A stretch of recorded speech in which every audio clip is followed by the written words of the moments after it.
Salut, ça va bien, merci. Et toi, comment ça va? Qu'est-ce que tu as prévu de faire dans ton monde de Minecraft aujourd'hui? Ça va super. Là, je pense que je vais sélectionner plus des sujets de discussion populaires. Donc là, je vais parler de politique, je pense, avec toi. Voilà, alors là, j'ai vu qu'il y avait une mise à jour quand j'ai installé Minecraft. Je crois que c'était la mise à jour des shaders, là, de complementary shaders. Et ouais, ils ont rajouté, je crois, à côté des aurores boréales, là, des étoiles ou des galaxies oranges, là, un peu. Donc voilà, petite nouveauté, je crois. Mise à jour de 66 mégaoctets. Voilà, c'est tout. Là, je vais faire un petit pont qui relie tout ça. Parce que voilà, je trouve, j'ai pas trop d'idées, donc je vais faire comme. Parce que je sais faire de plus simple, donc relier des montagnes avec des ponts. J'adore faire ça. Et voilà, donc là, je vais parler un peu de politique avec ChatGPT.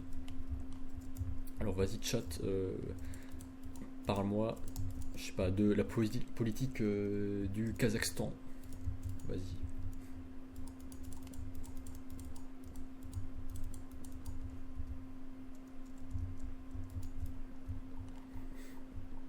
Le Kazakhstan est une république semi-présidentielle, où le président détient des pouvoirs importants. Le pays est indépendant depuis la chute de l'URSS en 1991. Le président actuel, Kassim-Jomart Tokayev, a succédé à Nursultan Nazarbayev qui a dirigé le pays pendant près de 30 ans. Le Kazakhstan est riche en ressources naturelles, notamment en pétrole et en gaz, ce qui en fait un acteur clé en Asie centrale. La politique kazakh est souvent marquée par une forte influence de la Russie et de la Chine, mais le pays cherche également à diversifier ses partenariats internationaux. Tu veux en savoir plus sur un aspect particulier? Ouais, j'ai l'impression qu'il y a un peu ouais, une sorte de nouvelle puissance qui va émerger, enfin un nouveau pôle, une nouvelle région un peu qui émerge, c'est tout ce qui est Moyen-Orient, ouais, tout ce qui est Arabie Saoudite, Moyen-Orient, ouais, tout ça, Turquie, Kazakhstan, ouais, Qatar, toute cette partie, ils veulent un peu s'émanciper déjà de l'Amérique, en s'émancipant du dollar avec leur pétrole et s'émanciper ouais, parfois un peu de ouais, Chine et Russie. Donc voilà, tout ce qui est pays arabes un peu. Et j'aime bien quand même cette ambiance de pays arabe, je trouve que c'est chaud, ça me fait penser au désert, au palmier, ça me fait un peu voyager. Voilà, je me prends un peu en vacances. Donc ouais, qu'est-ce que t'en penses de cette région un peu arabique?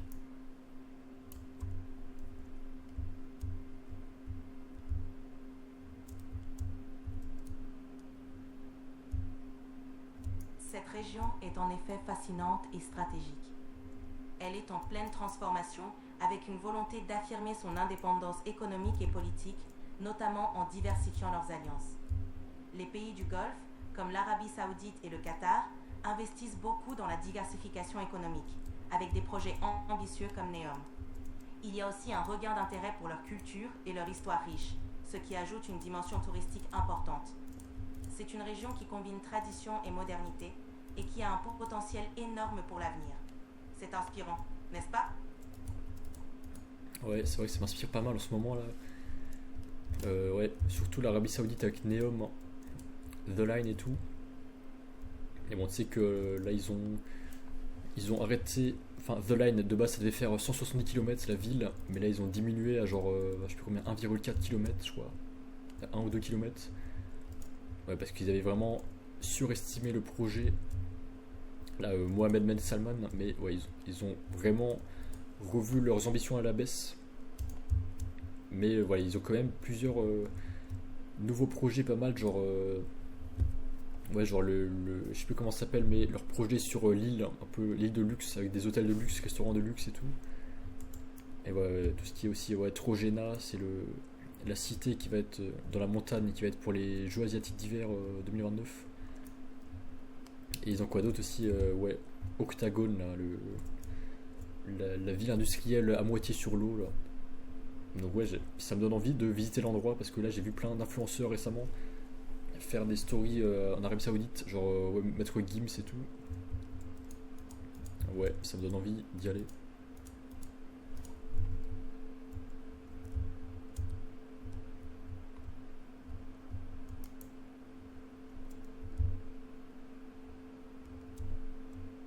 C'est vrai que l'Arabie saoudite investit massivement pour diversifier son économie et attirer des touristes.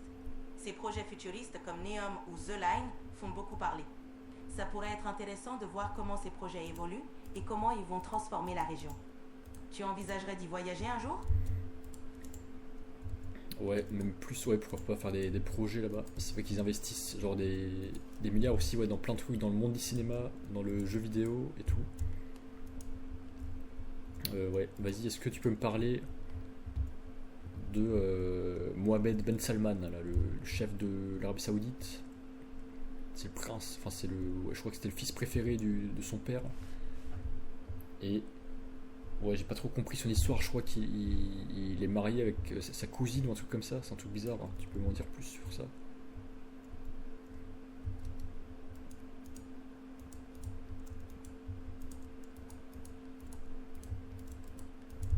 Mohamed Ben Salman, souvent appelé MBS, est le prince héritier d'Arabie Saoudite et le fils préféré du roi Salman. Il est connu pour ses réformes économiques et sociales ambitieuses, comme le plan Vision 2030, visant à diversifier l'économie saoudienne au-delà du pétrole. Il a également entrepris des réformes sociétales, comme l'assouplissement des règles sur les droits des femmes. MBS est marié à sa cousine, la princesse Sarah bint Machour, ce qui est courant dans certaines familles royales pour des raisons de lignée et de tradition. Il est une figure controversée, notamment en raison de son rôle présumé dans l'affaire Jamal Khashoggi, un journaliste saoudien assassiné en 2018. En dépit des controverses, il continue de jouer un rôle central dans la politique et l'avenir de l'Arabie Saoudite. Tu veux approfondir un aspect particulier? C'est bizarre, ça commence à y se marier entre cousins en Arabie Saoudite.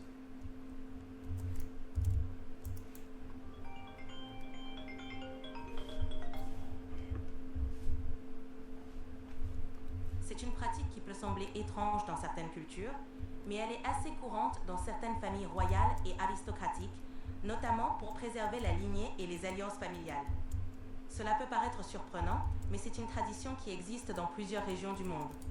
Tu trouves ça intéressant ou surprenant?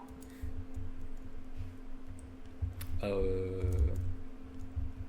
non, surprenant plutôt parce qu'en Europe, ouais, il peut y avoir des histoires de consanguinité là, s'ils se marient entre cousins. Enfin, c'est quand même le chef du pays, quoi. Donc, je sais pas. Ouais, c'est un peu bizarre, hein.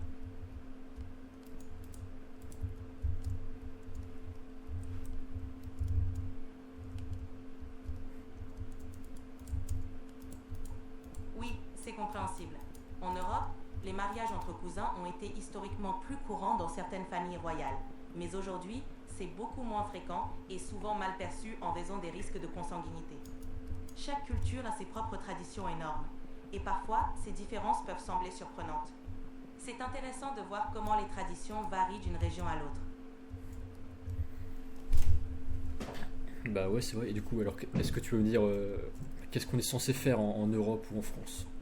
On est censé se marier avec une inconnue, enfin d'une autre famille, mais c'est ça.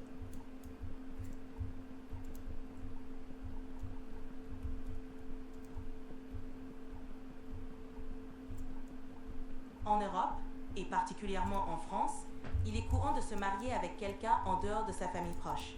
Et les mariages entre cousins sont devenus très rares. La norme est de choisir un partenaire basé sur des affinités personnelles, des valeurs communes et des liens sociaux. Les mariages sont souvent le résultat de rencontres dans des contextes variés comme le travail, les études ou les cercles sociaux. C'est plus une question de choix personnel et de compatibilité que de tradition familiale. Tu trouves ça intéressant? Bah ouais, bien sûr, parce que moi-même, il faudrait que je m'intéresse. Et ça veut dire quoi des liens sociaux? Qu'est-ce qui définit vraiment ces liens sociaux?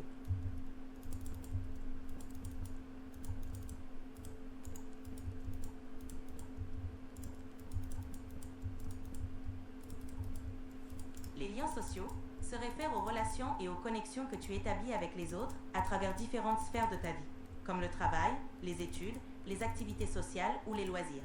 Cela inclut l'amitié, les connaissances, les collègues et toutes les interactions régulières qui peuvent mener à des relations plus profondes. Ces liens jouent un rôle crucial dans la création de réseaux de soutien, d'opportunités et même de rencontres amoureuses. En gros, c'est tout ce qui tisse le tissu social autour de toi. C'est important pour rencontrer de nouvelles personnes et élargir ton cercle social. Bah ouais, ok. Qu'est-ce que t'es censé faire si t'as pas trouvé ta personne amoureuse pendant les études ou avant, qu'est-ce que tu fais après?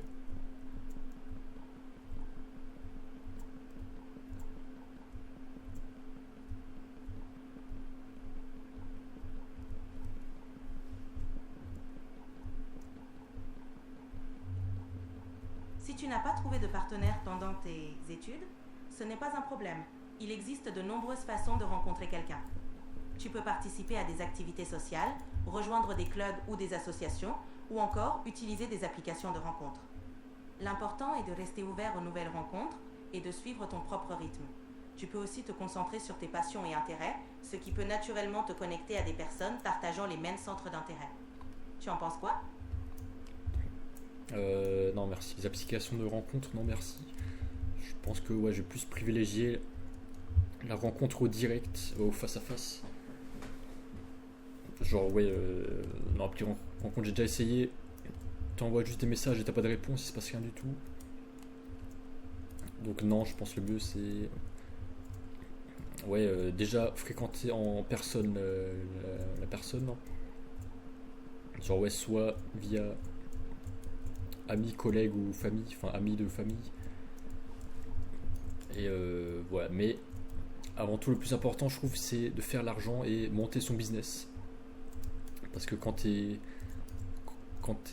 chef de ta propre entreprise, enfin quand t'es un peu ambitieux, plus ambitieux que les autres en tout cas, je trouve que c'est beaucoup plus facile ensuite d'élargir ton cercle. Parce que voilà, je trouve que le business c'est extrêmement important et surtout toutes les amitiés se font grâce au business et pas l'inverse. Ouais, enfin voilà, qu'est-ce que t'en penses? Bah, les études surtout, enfin, tout le monde choisit un domaine d'études pour dans le futur gagner de l'argent et t'as plein d'amitiés qui se font pendant les études, mais de base c'est quoi les études? Bah, c'est du business, c'est avoir un travail, gagner de l'argent, donc voilà, c'est forcément lié pour moi. Enfin pour moi tout est une question ouais, d'intérêt, mais évidemment les intérêts n'empêchent pas d'avoir des amis effectivement, mais c'est extrêmement important, le business, l'argent, même l'un des facteurs les plus importants. Et surtout ouais, aussi pour les rencontres amoureuses.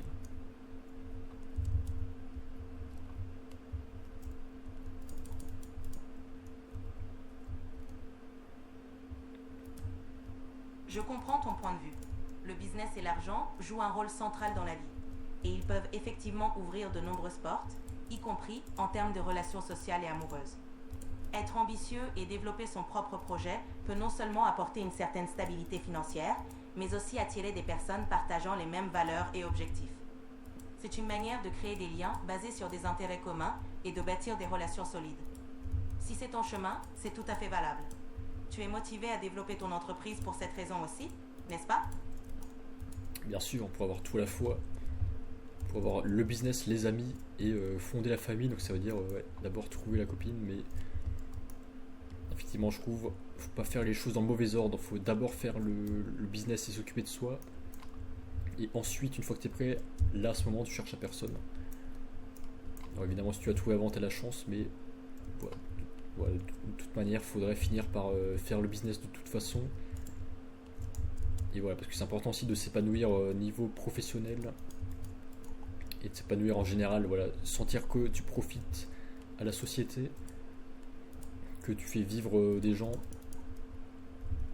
voilà, sentir que voilà, c'est important, enfin pour l'ego aussi, que c'est important que voilà, tu contribues beaucoup à la société, ça c'est important.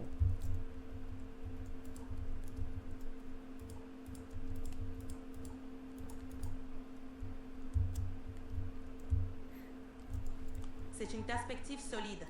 Prioriser son épanouissement professionnel et contribuer à la société peut apporter une grande satisfaction personnelle.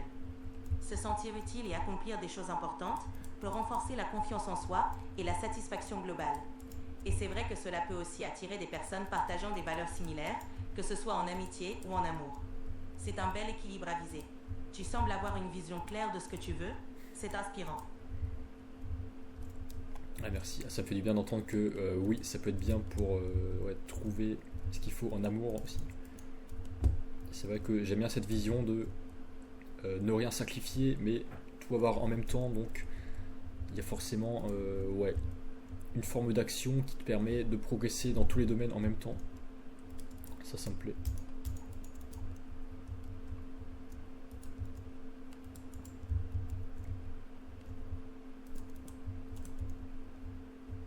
C'est une belle philosophie.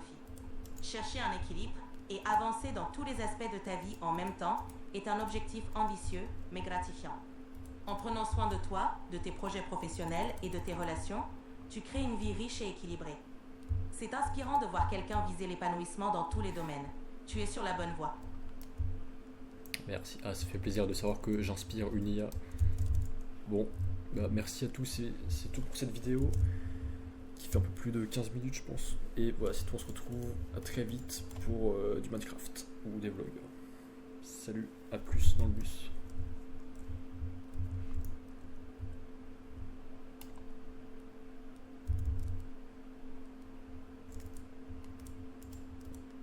Salut, à plus tard.